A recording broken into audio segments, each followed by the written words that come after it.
Hello everybody, in this tutorial I'm going to show you how to get the titanium plate.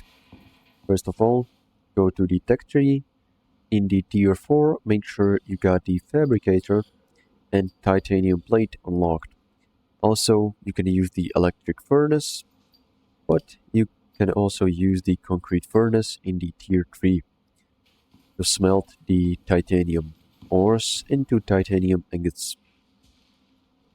Once you have the titanium ingots, go ahead to the fabricator, press F to interact, and search for plate.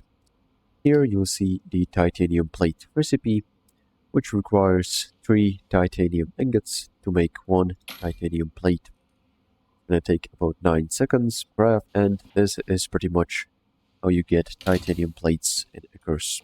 If you found this helpful, make sure to like and subscribe, and see you in the next one.